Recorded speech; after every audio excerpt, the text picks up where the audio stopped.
ముఖ్యమంత్రి అరవింద్ కేజ్రీవాల్ గారిని పెట్టారు జైల్లో. అంటే ఆమ్ ఆద్మీ పార్టీ కూడా ఎన్నికల ప్రచారం చేయొద్దు, ఆమ్ ఆద్మీ పార్టీ నాయకులందరూ ధర్నాలు చేస్తున్నారు, వాళ్ళ పార్టీ పెద్దలందరూ ప్రెస్లలో ఈడీఏ మాట్లాడుతున్నారు. ఇటు ఢిల్లీ అదే చర్చ, పంజాబ్ అదే చర్చ, ఆమ్ ఆద్మీ పార్టీ తెలంగాణలో ఇదే చర్చ. నిన్న కేరళ ముఖ్యమంత్రి పినరాయి విజయన్ గారి అమ్మాయికి ఈడీ నోటీసులు. అంటే అక్కడ ఇంకో పార్టీ కూడా ఇక వాళ్ళు పాపం ఈడీ గురించే మాట్లాడాలి, అక్కడ ఉన్న న్యూస్ ఛానల్ అంతా ఈడీ గురించే చర్చ పెట్టాలి. ఈ మొత్తం నెల ఇది నిన్నటి వార్త. పినరాయి విజయన్ గారి కుమార్తె, కేరళ ముఖ్యమంత్రి గారి కుమార్తె గారి మీద ఈడీ నోటీసులు. ఇంకోవైపు ఆర్జేడీ, ఇది కూడా ఇదే నెలలో లాలూ ప్రసాద్ యాదవ్ గారి కీలక నాయకుడు, ఆర్జేడీకి సంబంధించిన నాయకుడు, ఆయన మీద ఈడీ నోటీసులు, ఆయన మీద ఈడీ దర్యాప్తు. శివసేన అభ్యర్థి నామినేషన్ వేసిన కొద్ది గంటలకే ఈడీ నోటీసులు వచ్చినాయి.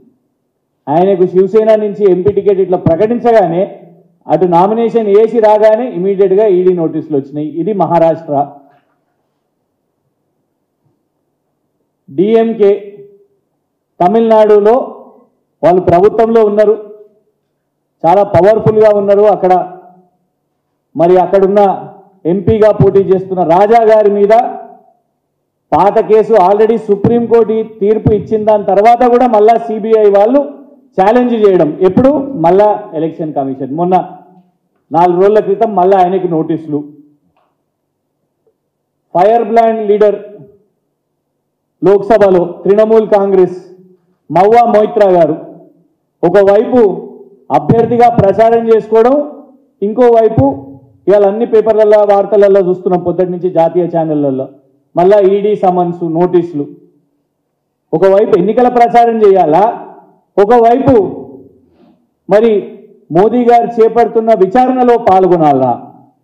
తృణమూల్ కాంగ్రెస్ అభ్యర్థి ఆమె కృష్ణానగర్ కాన్స్టిట్యున్సీలో అక్కడ ప్రచారం చేస్తుంటే ఈడీ వాళ్ళు ఢిల్లీకి రావాలని, టైం వేస్ట్ చేయాలని, అభ్యర్థిది డైవర్ట్ చేయాలని, బురద జల్లాలని, మొత్తం పార్టీ అంతా కూడా దాని మీదనే మాట్లాడాలని. ఇవ్వండి సమాజ్వాదీ పార్టీ, అఖిలేష్ యాదవ్ గారి పార్టీ ఇదే నెలలో ఇది కూడా ఎమ్మెల్యే మీద 26 లక్షలు సీజ్ చేసి వారికి నోటీసులు. 26 లక్షలు ఒక ఎమ్మెల్యేగా ఉన్న వ్యక్తి దగ్గర 26 లక్షలు ఎందుకు ఉన్నాయని సీజ్ చేసి దాని మీద ఎక్స్ప్లెనేషన్ అడుగుతున్నారు. అక్కడ ఇబ్బంది పెట్టడం. ఇక్కడ కేవలము తెలంగాణ, ఢిల్లీ, తమిళనాడు, కేరళ ఈ రాష్ట్రాలే కాదు, పైనున్న రాష్ట్రం ఇగో కశ్మీర్. ఫారూక్ అబ్దుల్లా మాజీ ముఖ్యమంత్రి, ప్రతిపక్ష నాయకుడు ఫారూక్ అబ్దుల్లా గారికి కూడా ఈడీ నోటీసులు. అంటే ఎక్కడికక్కడ కశ్మీర్ నుంచి మొదలు పెట్టుకుంటే తెలంగాణ, ఢిల్లీ, కేరళ, అఖిలేష్ యాదవ్ గారి ఉత్తరప్రదేశ్, తృణమూల్ కాంగ్రెస్ బెంగాల్లో, ఆర్జేడీ బీహార్లో, వీళ్ళందరూ కూడా ఇన్ని రాష్ట్రాలు మీకు చూపెడుతున్నాయి. ఇది డజన్ రాష్ట్రాలు. ఇవాళ అన్ని రాష్ట్రాలలో ఒకటే అజెండా. ఏది? లోక్సభ ఎలక్షన్స్ నడుస్తుంటే ED ED ED IT CBI. ఇదే నరేంద్ర మోదీ గారి 10 సంవత్సరాల పాలన గురించి ఎక్కడా చర్చ లేదు. రిపోర్ట్ కార్డ్ అనేది ఉండాలి. మోదీ గారు ఏం చేసిరు ఈ 10 సంవత్సరాల్లో? 2 కోట్ల ఉద్యోగాలు ఏమైనాయి? రైతుల ఆదాయాన్ని 2 రెట్లు చేస్తానని చెప్పారు. 2022 వరకు దేశంలో ప్రతి ఒక్క పేదవారికి ఇల్లుంటాయని చెప్పిండ్రు. రైతులు అక్కడ ధర్నా చేస్తున్నారు.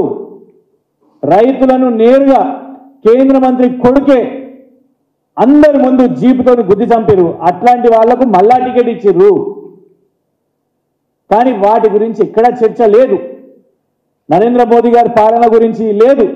ఏ చర్చ ఎక్కడైనా కూడా ప్రతి రాష్ట్రంలో పొద్దున్న లేచి పోయి ఒక మీడియాలో చర్చ చేయాలి ఏదైనా రాజకీయ పార్టీ అన్నా కూడా తెలంగాణలో ఈడీ, ఢిల్లీలో ఆమ్ ఆద్మీ పార్టీ ఈడీ, పంజాబ్ మళ్ళా కేజ్రీవాల్ గారే అక్కడ ప్రభుత్వం ఉన్నారు ఈడీ, ఉత్తరప్రదేశ్ అఖిలేష్ యాదవ్ గారి పార్టీ ఈడీ, కేరళ పినరాయి విజయన్ గారి కుమార్తె ఈడీ, బీహార్లో ఆర్జేడీ ప్రతిపక్ష నాయకునిగా ఉన్న Tejashwi Yadav party ED, Trinamool Congress Mahua Moitra ED, Maharashtra Shiv Sena ED.